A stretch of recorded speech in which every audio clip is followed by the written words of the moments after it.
Emily, you know, and it's all about the kids. Yeah. Let's start the game over. Back to the way things were. It's all about the kids. So put your family first. Let's start the game over.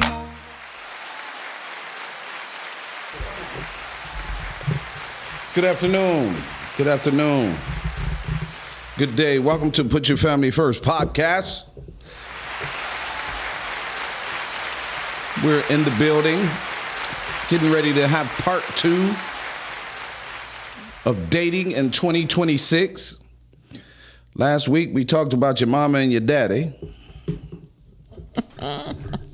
This week, we're going to talk about the men and the women, right? We're going to get into this conversation early and often. Dr. Heather, how are you? I am doing well. Thank you for asking. We in the building with Dr. Shan. How are you? How are you? Good. Yeah, so today we're going to get into this conversation because it's one that's an ongoing conversation about dating. But you know, today I'm going to give out really some solutions for men and women who actually consider themselves dating. The dating pool, they yell and scream, the dating pool is a cesspool. Right? The dating pool is bad. I don't want to date. You know, we hear it all. We're not giving nobody a chance anymore, right? It's dangerous, you know. Dating is dangerous. We learned a new word called hierarchy, where young men are locking themselves in a room and playing video games all night and sleeping all day, right? We understand what this phenomena of technology is doing to the sex drive of men and women. Women will say they don't have a problem with it, right? Men most definitely say that they do. There are 100 ED commercials on the internet, television, and we talked about how 1 in 3 30-year-olds are not having sex. Well, today, we're going to liberate you a little bit. We're going to give you some tools to have a relationship. How about that, right? And so it'll look a certain way with the dating pool, right? Because, again, as I've said on many occasions, I've not had this issue. I know a number of people who have, but I've just not had an issue dating. I've always gotten what I wanted, and I've enjoyed myself immensely. Always gotten what you wanted. That slides the subject around a little bit, gets a little slippery. Yeah, it when you talk right like into, that. Slip right into your arms. That is correct. All right. And they said it's slippery when it's wet, too. So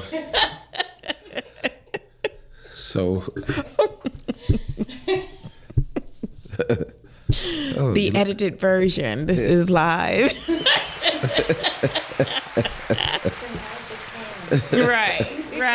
Right. So let's get to it. Dr. Heather, how are you? I'm good. You know, this topic, starting it last week, and I know Dave is on his way in too. I saw him pull up.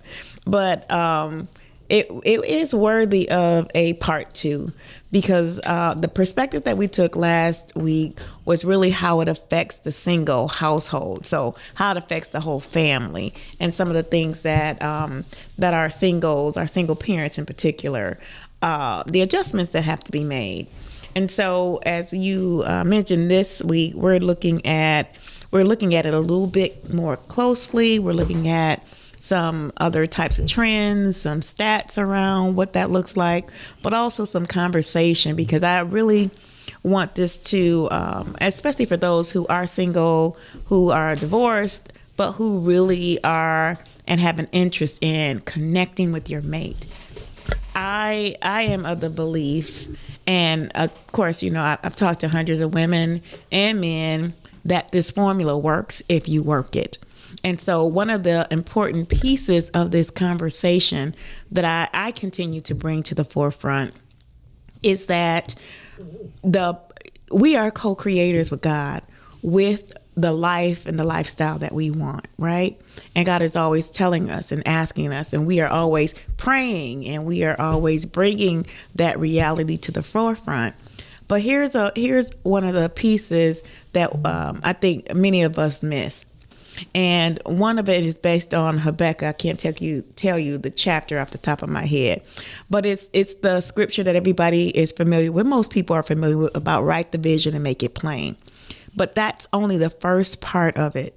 But it is the part that I think so many people in this dating world is missing. You are not writing the vision. So I call it the job description. They're not writing the description for the person that they want, and they wonder why what's coming to them is random, or why do I attract this guy? Maybe those are the only things that you had in mind when you thought about a mate, and you really did not pour into and allow God to expand your vision for a mate. So you could miss it. You could miss him every time he walks by you, because there's some of those things, that those inherent attributes that you may be missing, or they may be in process, just like yours are in process. So we expect, sometimes our expectations and our perception is for perfection. He has to be this, his income has to be that, and his specs have to be this, or her specs have to be that. And we have missed shaping a full, well-rounded person based on our healing, things that we know we needed to heal in us, so that we can be made available for that person to find us. And that's for women, so that he can find you. Your GPS has to be pretty exact.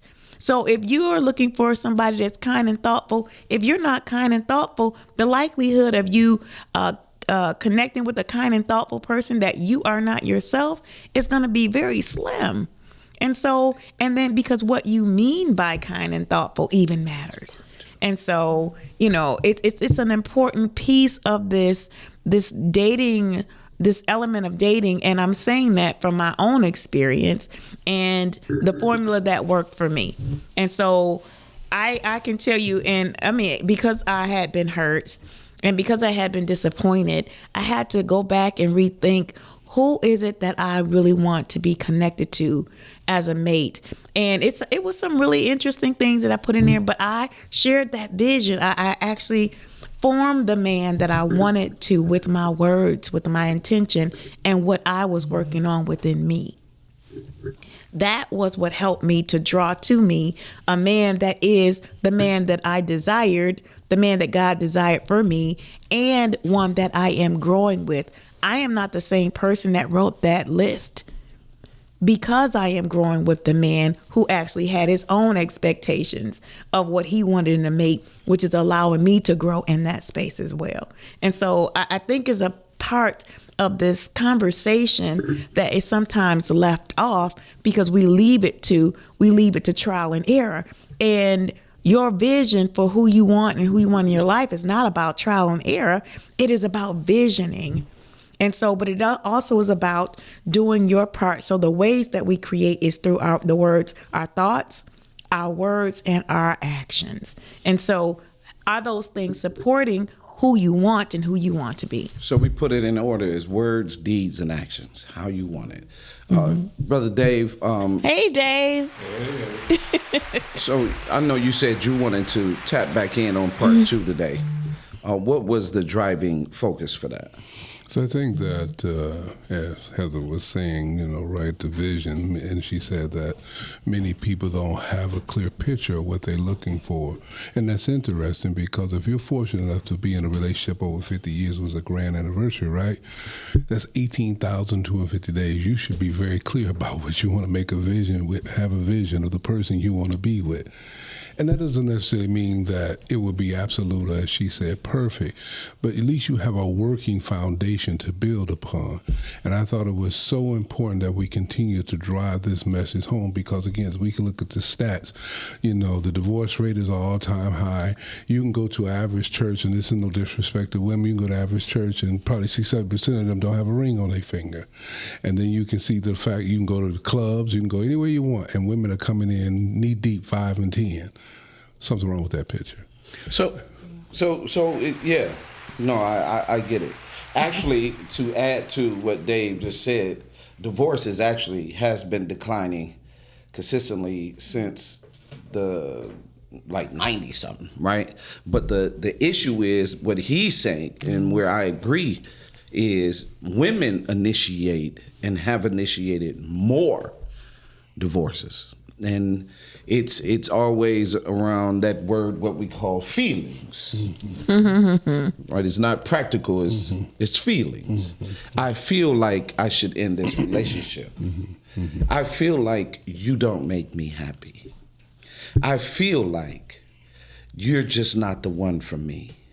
I feel like, right? Mm-hmm. And so in the decision of a relationship, because I'm sitting amongst greatness when we talk about therapists and relationship things, but in the midst of saying that, your feelings also can impact a very practical decision.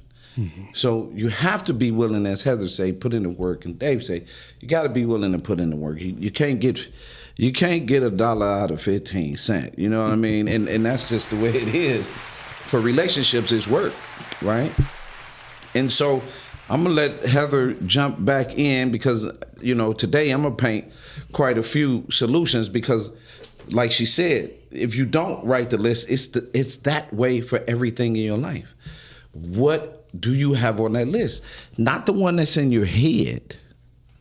This is what I want from my mate on paper.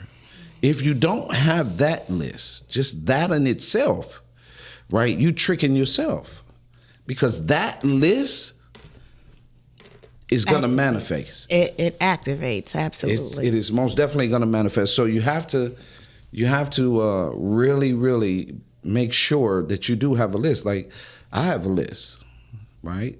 I have a list for several things, but I'm improving. I just literally this morning wrote another list for something that I want, right? In particular for me, myself, and me, right? So that was important for me to sit down and do that because we do so much of giving that we forgot to give to ourselves. So Heather?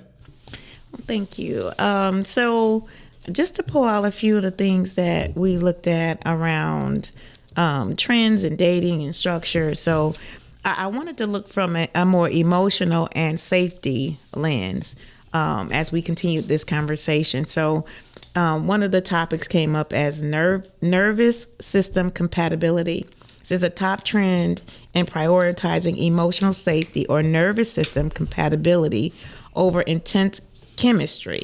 Singles are seeking calm, steady, and consistent partners who feel like an exhale, not a roller coaster. And so what do you define as that your emotional safety? Do you know what your emotional safety is? And so if you had to think about that, and I'm asking our panel, everybody that's in the studio with us today, when you think about emotional safety, how do you define that? Oh, it's got to be somebody I trust. Emotionally safety, because if I'm coming to get, other than that, I'm just hitting you. Now remember, remember we're talking from a perspective of dating, and a single parent dating, not just singles, but single parent dating. Here's one thing here's the standard I had. Right, whenever I dated a woman with children, I never slept with her in that house where children were. Mm-hmm. Mm. And so do you see that as part of defining emotional safety? And whose emotions were you protecting? Both. Okay. The child didn't need to ask the question of who I was and be concerned about who was in the bed. 2, she didn't have to look over her shoulder for that. right? She didn't have to look over her shoulder and say, well, I don't know if my kid's going to come in here. She never had to worry about that, right? Because that was taken care of. That was protecting the child and her in that process. And you were the one that made that decision, though. Flat out. Okay. Every time. Right. There were times where I would invite, no, baby, I don't do that. Right? Because, and when you got to remember, I grew up with a mom, you know, after my parents' divorce, I never saw a dude come across the door, and I never had to wake up and see a man in her bed. If he was in the bed, he was gonna be sleeping next to at least 2-3 of the kids, because there's 7 of us. You know what I mean? So she just kept her boyfriend stuff outside of the home. And so when I started getting out here dating, that became something that was, something that came natural to me. And that is security. It is. Absolutely. And it's thoughtful and on such a more deep level than yourself. Oh, it got me a whole lot more.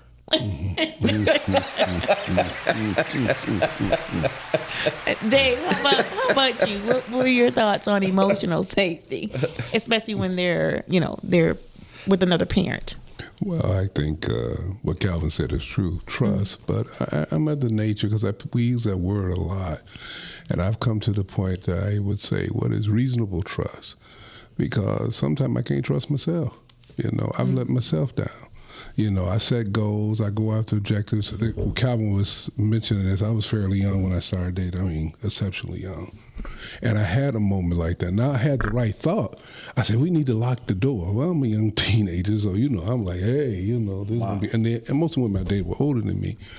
And lo and behold, that incident happened where she thought she locked the door, she didn't, they came in. And the child just jumped up and left, and oh man, it was horrible. Right. And it left a scar. Matter of fact, let me tell you the impact of things. Fast forward 20 years later, I saw that young lady, well, we would have been young then, but anyway, her daughter, she had 3 kids, way before she should have had them. Now I'm talking teen. So that thing that Calvin brought up is so significant because it has an impact beyond you and the person.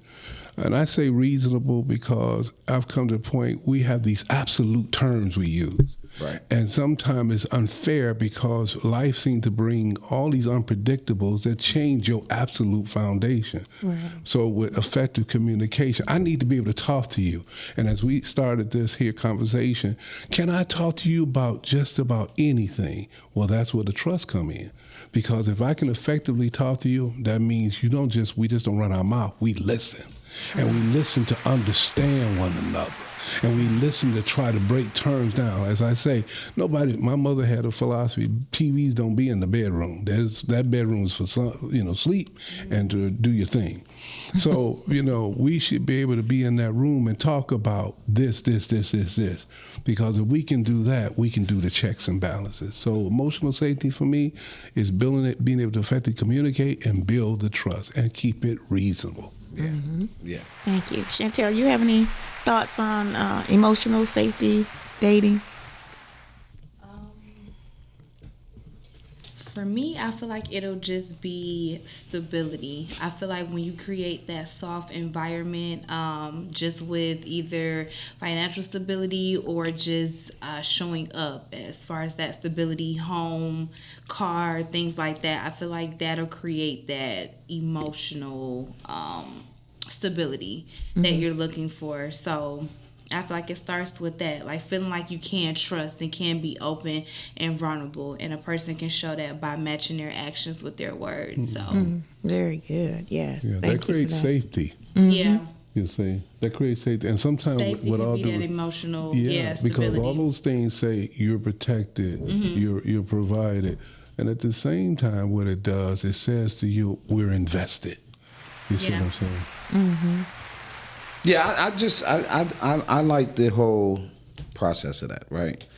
When you get to, because you still on this single family thing, and the dating process is an issue for everyone. Oh, of course, of course. Right. And so, I mean, but there are a lot of conversations that are going on among single people. It was the single, right. the single women, right? The single women, they gamble a lot. Single women gamble a lot, right?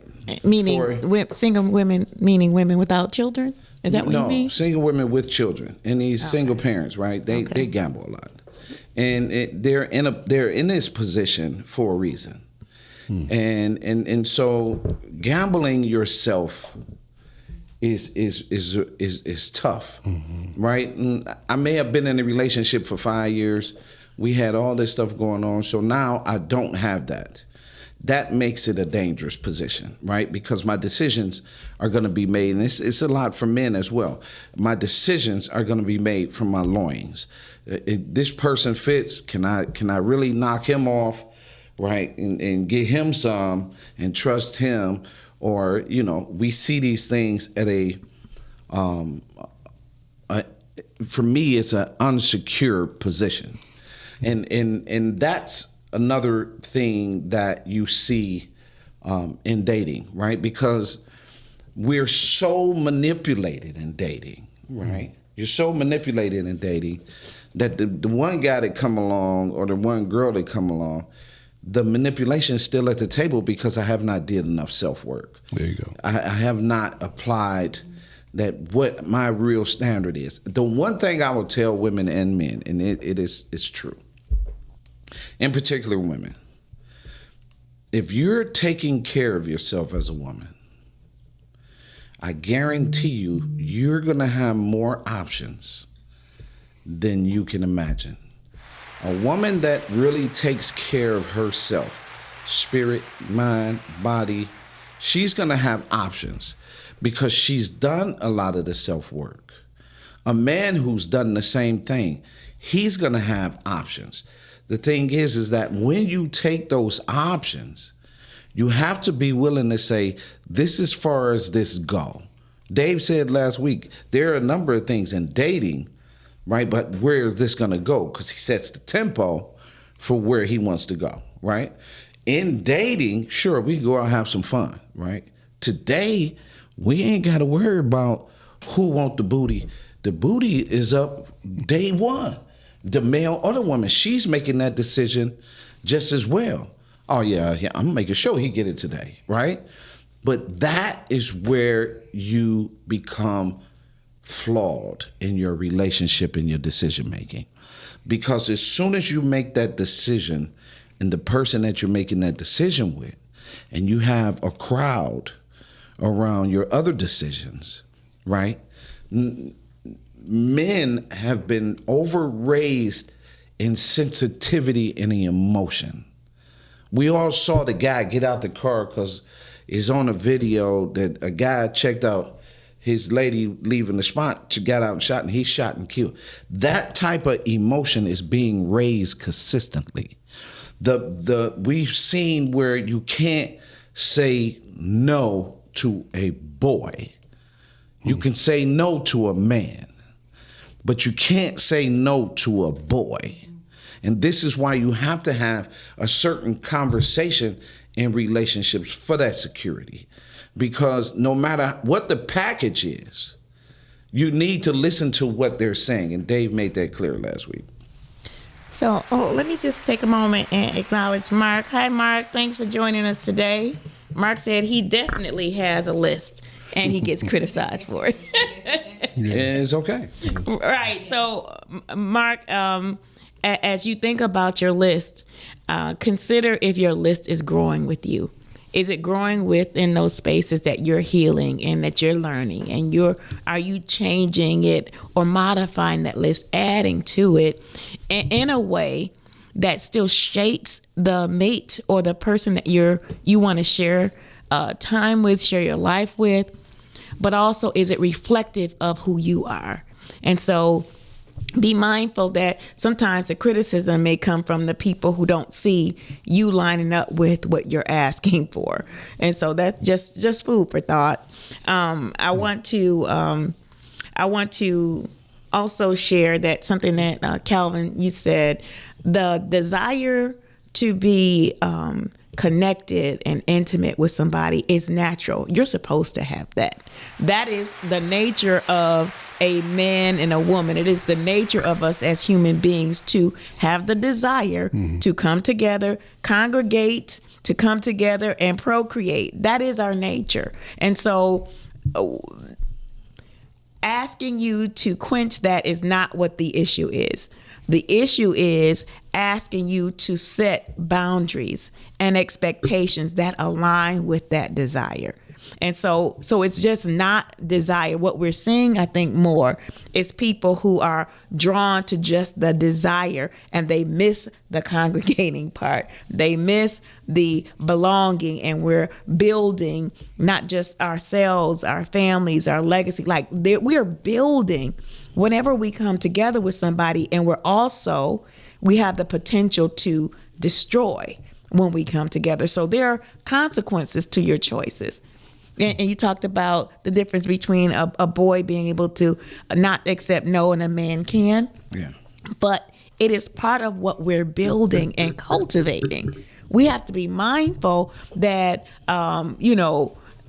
your idea of fun may be XYZ. My idea of fun may be, QPR. But what we do about that, how we interact with that, when we're honest with each other. And that, that goes back to, of course, Dave's theme that he constantly talks about understanding, right? Our desire should be to understand the other person and listen to what they're really saying. And trust, sometimes people tell you who they are. That's right. They'll tell you, no, I'm no good. And you're like, oh, no, you're not. I know you. You got a sense of humor. You do this and you that. And they're telling you that I'm no good. And because if that is what somebody is saying about themselves, then you don't need to do anything. Consider pausing and hearing what they say and their why. Don't try to fill in the gaps. And we have a tendency to do that too. We have a tendency to fill in the gaps. We'll just run right over whatever that bump in the road is, those speed bumps that we have, throughout the cities, lots of speed bumps. It's a reason for that. Because you're in a space where you need to slow down and pay attention. And so mind the speed bumps that are given to you in conversation, and especially when you're dating and you're having conversation on whether it's on social media, all of these different ways that people have a tendency to expose themselves or position themselves. We have to be mindful. Yeah. It's interesting you said that, because I like to look at emotions as a check and balance meter, because you can feel a certain way and it has its place. But this is why God gave you the ability of utilizing logic and rationality. And part of the thing that who we are and what we do are two different things, but always who you are is going to come out of what you do. So if you don't have a working foundation of who you are, then that's going to be shattered, because again, it's on shaky ground. And the other part of the emotional piece is that, as you talked about desire, we can go back, and again, I always tell people, so we don't offend anybody, if you don't believe in God, you should at least look at the principles, because the book has lasted the test of time. And most of the writing that you get for sociology, philosophy, and psychology comes from some foundational pieces of the Bible. So it tells us about the fruit of the Spirit. A man's tree will bear certain fruit. And the latter part of that is about self-control. Many people allow their desires to take over their self-control. Then once you're in the heat of things, now you're out of control. Then you get the end results, as you talked about, Dr. Heather, of the consequences that you wasn't ready for. So when the gentleman said that he has a list, that is just the working foundation as he goes forward to what he's looking for. I have a friend, and he was an artist. He drew his wife in advance. He found his wife that looked like the picture he drew. Because he knew he was looking for it. And again, not going in there with unrealistic expectation, because those things get you in trouble. But what is reasonable when you get in a relationship? The part that I always read up about understanding, because we have to be quick to listen, as you were saying, Dr. Heather. I need to listen to you, actively listening, not hearing you like I'm hearing the cars going by as we talking, but I'm actively listening to the things that you are saying, and I need to hear to what you're saying, because what's coming out of you probably is going to define you in some form or fashion. And if I don't listen to that clearly with a mindset to try to understand you, I can miss the big picture. Now you are a single parent, you have all these children or even a child, and now you're in the struggle. And then when other people approach you, now you bring a different package than you did when you were single without child. And sometimes it happened through divorce. But again, I'll go there, so I'll be a little personal. So someone told me in the process of dating, because my daughter is special need, right? She had met a gentleman, and the gentleman said, no, I can't date you because we on a trip. And then all of a sudden you get a call and we have to leave my trip. Well, he was up front. You know, he knew what he was looking for. But I had to explain to her that you have to also know what you're looking for. Someone who can think bigger than that. Because at any given time, anybody can have an accident. But because you want somebody so bad, emotion that's driving the outcome, you find yourself in a position of compromising yourself. That nullifies your list. So, again, Right. you're right back when it comes to dating, making quality decisions. That's right. Right? And so if you, the person, are that of lies, sneakiness. When I talk about this thing of, because Heather talk about the list. I talk about Dave speaks on the understanding. I talk about where you are, where your feet are in them doors. Why? Because you're asking God to give you something, and the one door that you might be in means that person walks right by. God sent them, but you wasn't prepared for them. You missed them, and somebody else got that happiness. The one thing about God you can guarantee, just because he gave you the idea, if you don't activate on it, you will eventually see it. That's right. You will eventually see it. So it's the same process. You have this idea of what you want in a mate. Are you in the area where that type of mate that you're seeking Yes. reside? Do you have the tool set to have that conversation for the type of mate that you're seeking? Because if your list is made up of all these things, but you can't even match what's on the list, then you've written something that is not going to manifest. You have to be, as Dave say, reasonable. A relationship occurs. Here's one for you, Chantel. A relationship occurs, right? You meet this nice person. Now, he has 60%. Now, you're looking for 100, but he got 60%. You go to work, he come home, he's caring, he's frugal. Be faithful. And he's faithful, right? The non-negotiables. Right? The non-negotiables. Yeah. Right. But he's not as attractive as you wanted him to be. So then that checks your area of your reality, right? Because, okay, he's not as attractive. But hell, let me look at myself. And so if you can't evaluate yourself of the attractability, like I know people who swear up and down that they're a 15. I'm a 15 looking for a 20. You know what I mean? And every time you run into that 15, they take your money, they take your car, they talk to you any other way. You don't get no sex, and you just, right, and you blaming them. That's because you're not honest with yourself.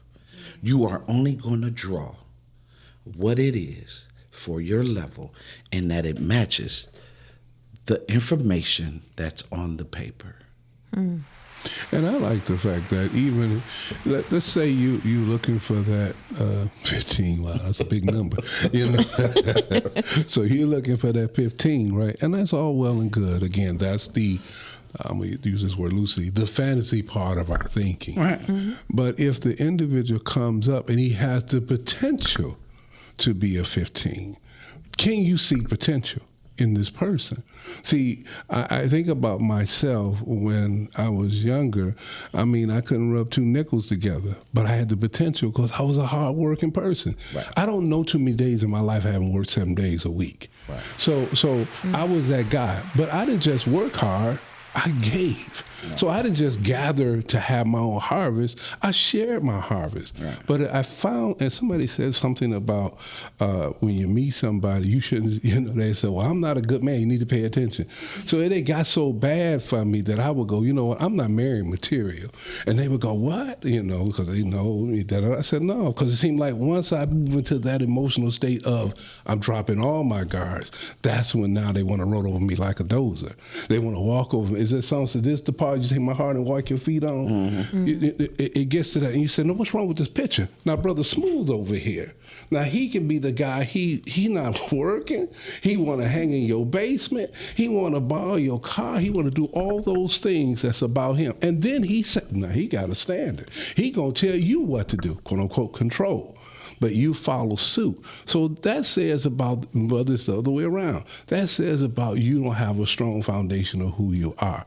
But because I started to recognize this pattern, because we are creatures of habits and patterns, I began to, as Dr. Heather said, edit my patterns, edit myself. So now I can say, okay, whether they stick or stay, I have the qualities I built on. And it's like the scripture tells us again, there were 10 brides. And so 5 had their oil and 5 didn't. So when the groom showed up, 5 of them got left behind because they wasn't prepared. You have to move your life every day to prepare yourself to be the best version of yourself. Mm-hmm. So when that person shows up, you without a shot, without know you have something to offer. As a man, here's another tool for men. As a man, it's no different for as a woman. You can't put all your skills on the table. Mm. As a man, you have to make sure that some of your skills you save for later on in the relationship. Because if you put all your skills, yeah, you can say that, but if you put all your skills on the table, right, that then allows for someone to take advantage of you. Sometimes you gotta just stay the course of what is being accepted and build in there. Like, you see what I'm saying? Mm-hmm. Because one of the things, you know, I got rolls with a stuffed chicken thigh and spinach. See what I'm saying? But my cooking skills. That was one. Right. One of an important piece to me. Yeah, but it was, but you understand, you were coming to my apartment, and that is what I'm supposed to do.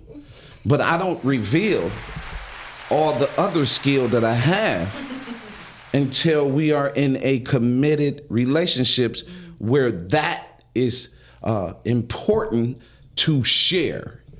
When I see that there is a commitment from your position, now I can show you a couple other things, and I'm still going to take my time in opening up the deck, because as Dave said, men have come to the table and open the listen, there's so many men are hurt, right? They're fractured from relationships because they've been taken advantage of and manipulated the whole night, and it's vice versa. That's a dangerous man. And that's more than we speak on. Yeah. See, that's the problem. Yeah. We're very defensive of women, but we don't think about the hurt of the men who affect the women that are out there. Right. Yeah, he's been taken advantage That of. this is this, and it can be a cycle. Yeah. So it can be a cycle. because that that's hurt. because that's what I'm drawing. See what I'm saying?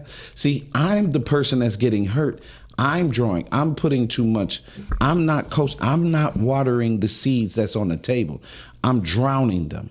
So when I meet you, as soon as we get into a serious conversation, I'm telling you about all the things that happened to me. oh man, this happened to me. And the last girl, she did this. And so the person that's sitting across from the table is going, oh, he's damaged. So yeah, we can go out again. We just going for dinner, and now I'm using you. So I'm doing the very thing that I came to the table and hurt with, sharing with you. I took advantage of that, right? So now I'm stacking on that hurt because you weren't the person that I could trust with that information.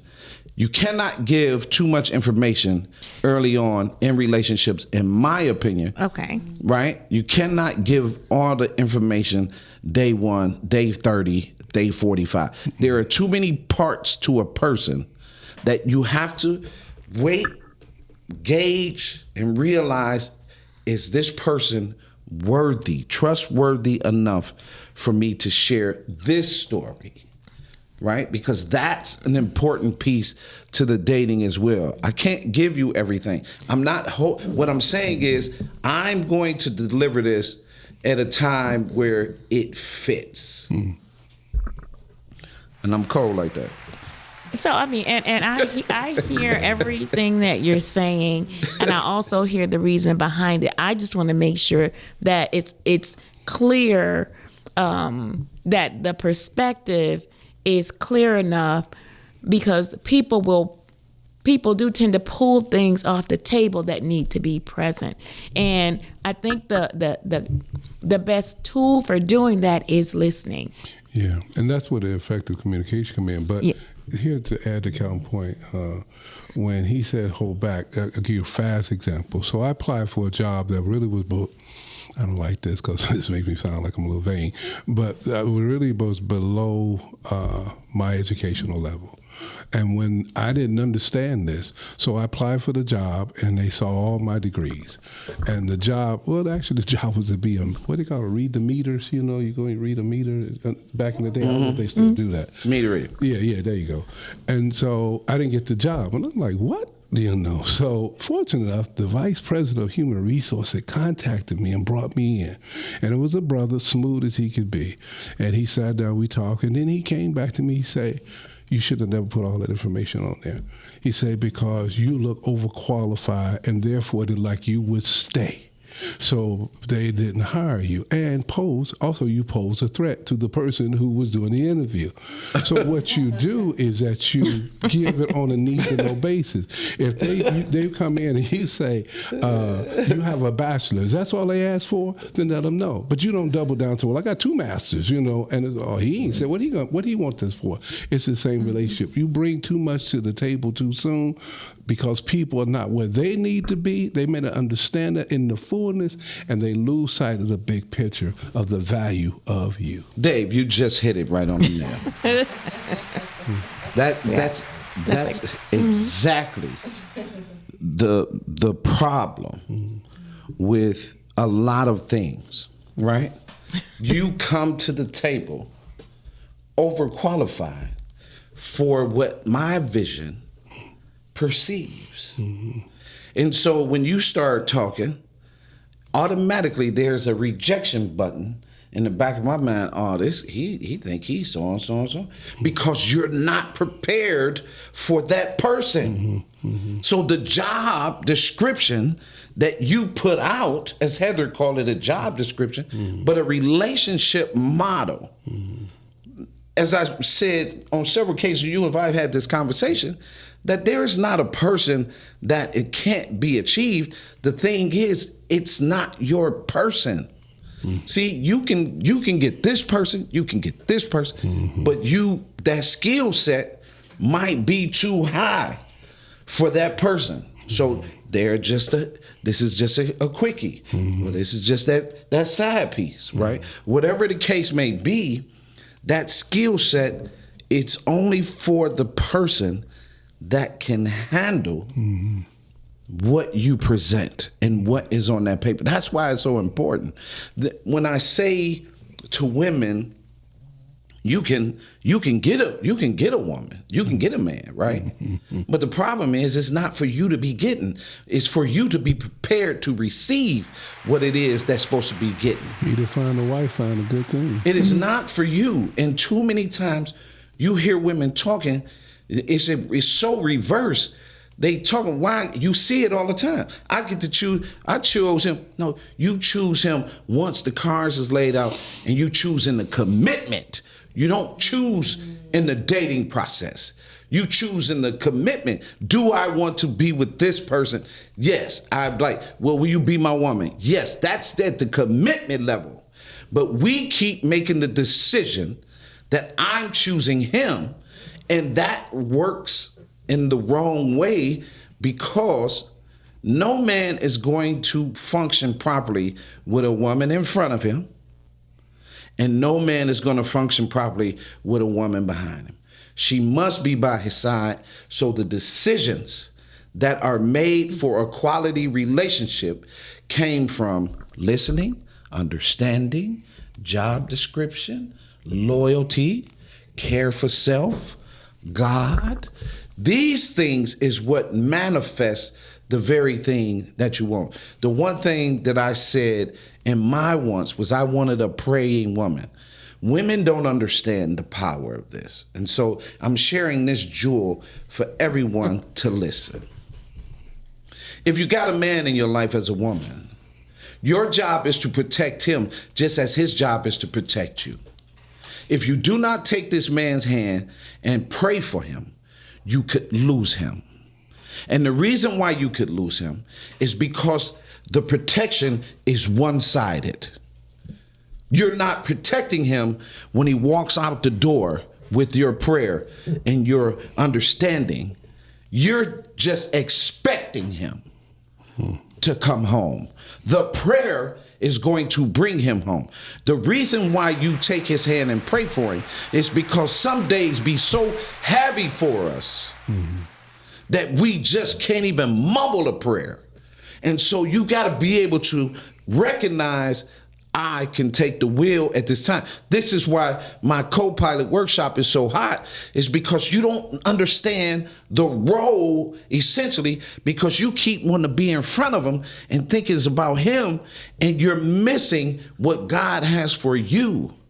It's both of us. I saw a conversation about this woman was talking about how marriage is only beneficial to the man. And it's as simple as a Google to tell you the benefits that a husband brings to the body, mind, essence of a woman. We keep getting this one-sided conversation, and that's why you can't be committed, because you're only committed to the expectation of the person that you think that you're with. You're not committed to the ideology and the love and the bond of the person.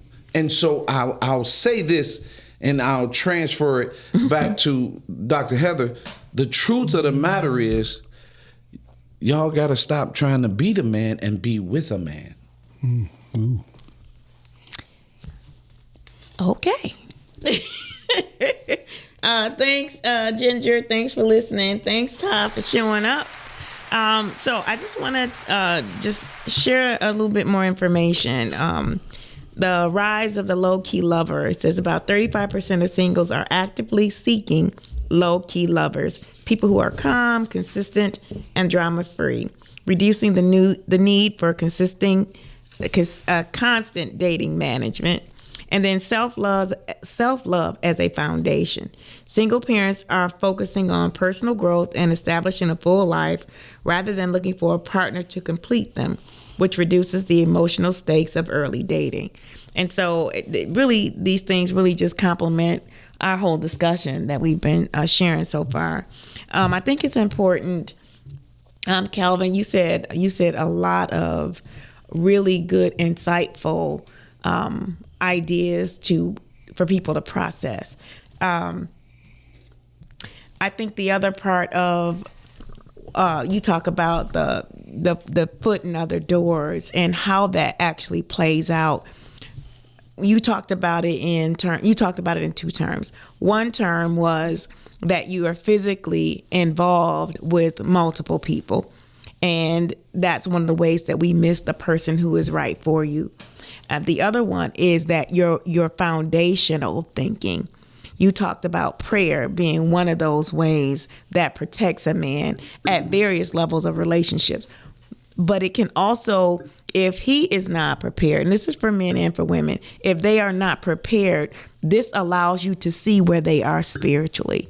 Are they grounded where prayer has an impact on them? And so that also means not just praying with them, but praying for them. Praying over your dates. How many people pray over their dates? And I'm not talking about PREY, like going after, in search of, hunting. I'm not talking about that kind of pray. I'm talking about PRAY, the affirmation that this is what it's going to be, that it is revealed to you, that you have the discernment and insight for the person that you're going to have this conversation with this day, that it be revealed to you and that you reveal who you are to them, so that in the event this is not the person, this is not the mate, this is not the match, that it doesn't have to continue and go further, so that you're not further investing in a process that is not going to be fruitful. And so as you're praying before and over what you want, praying really is the affirmation of faith. You're praying the thing that is. Not just the thing that you want, it is the thing that is. And so, and understanding that you're putting your faith in action.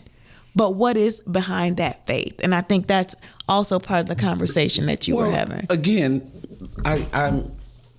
it's a skill set I'm not going to reveal until I know that it's a commitment. Yeah, I can pray for you before we go and all of that.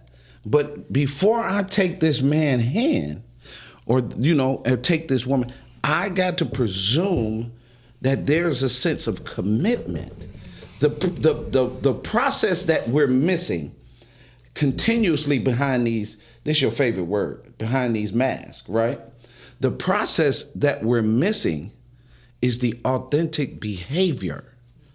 When you are masked, you can't be, right? We can't be of authentic behavior because the person that you are is made up of this mask. Manipulation, right? Associations. Environment, that's association, right? DNA, as you always talk about. Right? So these things are what you have to prepare yourself to clear yourself, to create the space for you. The one thing I said that is important in relationships, right? We see it all the time. We'll say, I'm giving this man a wife and all, right? You see it all the time. I done did this, I've been a wife, and he been with me 7, 8, 9, 10 years. The problem is you had the avoidance of the commitment. So you became used.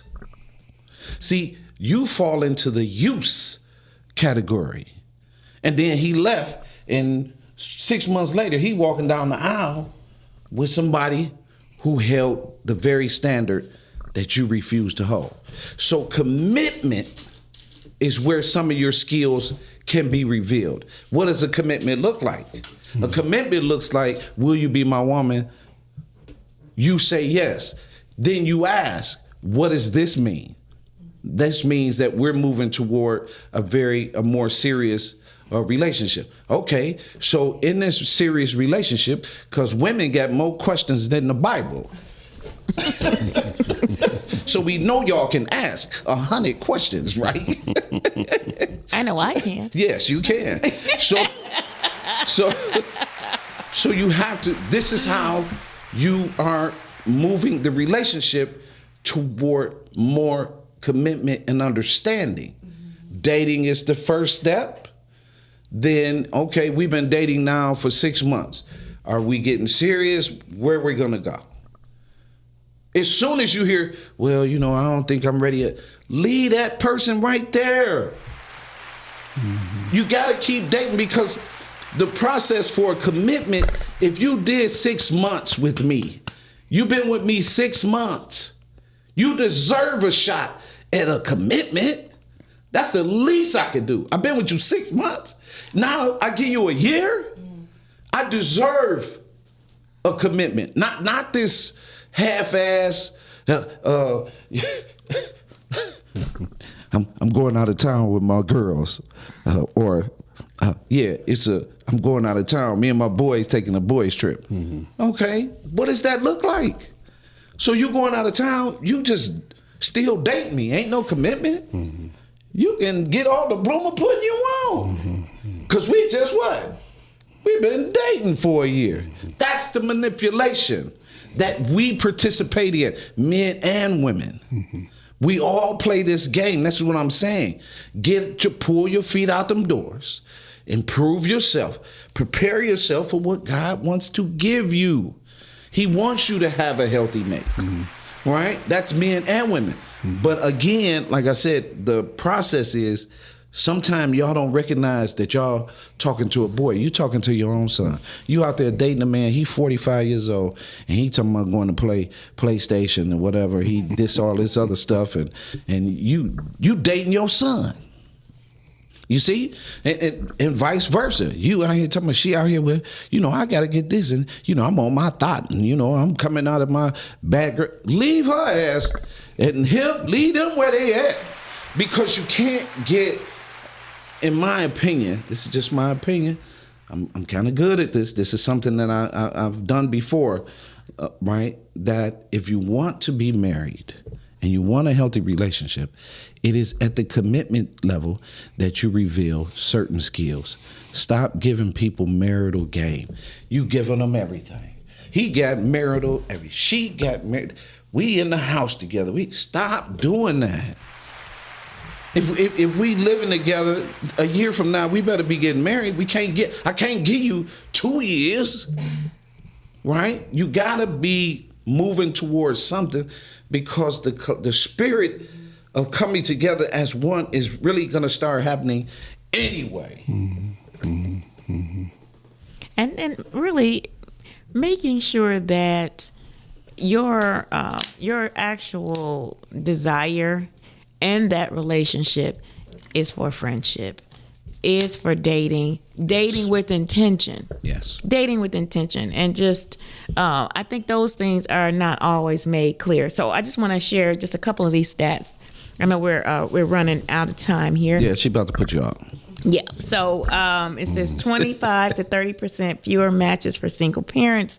Single parents still face a significant stigma, receiving 25 to 30% fewer matches on dating apps compared to similar profiles without children. 52% list financial constraints as a top dating barrier. It says the Institute for Family Studies notes that 52% of young adults, 46% women, list financial constraints as their primary barrier to dating. 64% demand clear coding, emotional honesty, says a major 2026 trend identified in Essence. And one of the articles says that 64% of daters demand clear coding, being upfront about intentions immediately. I want a serious relationship, not just a casual link up. This reduces emotional burnout for parents who cannot waste time on ambiguity. So, Brother Dave, if you want, because we got a few minutes, I got to say this in this formula. I'm going to give this to the women. I'm giving this to the women, and I'm giving it to the men. This is a true formula that will work, right? For women with children, right? Right? The first thing, it is very dangerous for you to have a man in your house over your children. So let's be clear about that, right? In the non-committal phase, that's never supposed to happen. So here it is. Women, if your house is clean, you keep a clean house, you keep your kids clean, right? And your car. And your car, right? If those things are in play, you're taking care of yourself, right? And you have a boundary that he cannot cross that doorway, right? If you're dating away from your children. These things are important, right? Because the person has to get to know the person. So you got to ask questions about how they are with kids, the whole night. Even if you're in that process, keep the dating at the doorway. Never let them come in. That's vice versa. Men, when my son was with me when he was with me, that was our time. I was not dating. There was nobody, and I had weekends, weekdays. But that was our time, right? So that's one. Two, right? The notion, the lie that we tell that women can't have a man who have children. Like you hear men yell and scream about the stepdad. You can't get nowhere. That's a lie. The problem is you're not the person for that position. So you bring the energy of negativity to the children. You you tell the children something that you can't even display yourself. That's a bad nomad. Even Joseph was the coldest stepdaddy, right? So that's biblical, right? God told us to take care of the fatherless, right? That's biblical, right? So all of that is possible. 3, and this is very, very important. The one I told you earlier, never be intimate in the house with your children. If you set that standard, he is forced and she is forced to get to know the person or is not worth doing. Those 3 things are so significant in respect for the children, yourself, and family. Yeah, I just wanted to inject this piece in regards to, so we'll be quick about it, upfront intentions. The only way you can be upfront in your intentions is that you're secure with yourself. Because you have to say something to someone that they may not agree with. We come from different backgrounds, different philosophy, different experiences. But you have to be secure enough with yourself to be able to say, let's just go with the 3 things that Calvin presented, to be able to say that with the confidence that you know that once I say this, if this person really invested in you, whether it's a man to the woman or to the man, then they can handle that. That lines right into my piece about effective communication. See, because if I'm effectively communicating with you, I'm building the trust. And if I'm building the trust, I'm building the belief. And if I'm building the belief, I'm going to develop the faith in you.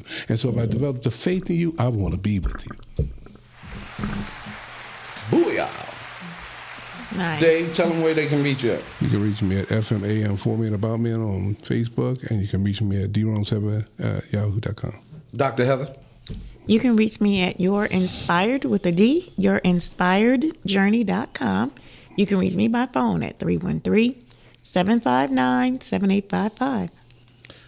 You can reach me at, right now, we got the 1 Million Reasons Boys Matter campaign at EMIY.com, EMIY.com. Go donate. Right, we got to get a grip on our boys, preventing them from going to a bunch of places. This conversation, obviously, I think is going to take on a part 3. It's obviously going to take on a part 3. I've watched, I've listened to a number of shows. I've watched a number of podcasts. I've seen a number of the conversations here on podcasting. I've seen a number. We talk about relationships. And the problem that I see that's consistent with relationships is everybody got a line drawn in the sand on what they will do, but don't have a standard for what they will become. Right? Relationships take work. It's bottom line. If I got 60% and I got 65%, right? That 65%, we got some work to get to 100. So what does that mean? That means I have to improve myself for the betterment of not just myself, but for the betterment of this commitment. One of the things that I'm very serious about is getting myself in a different position for my relationship, right? That's an important thing for me, right? Because I know what it looks like, the manipulation and the manipulator, and have all the language and use all the language for all the wrong things and harm people, right? You got to reap that. That's coming back. And it might come back in the form of a prison system.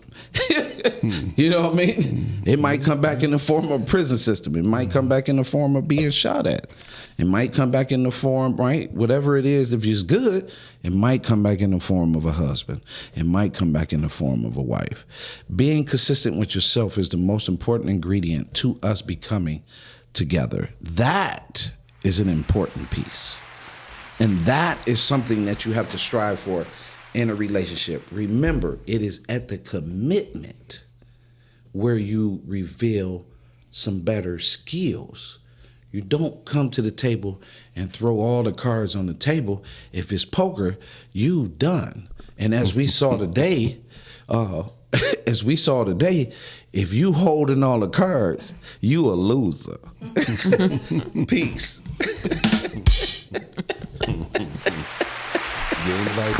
Ain't nobody playing with you.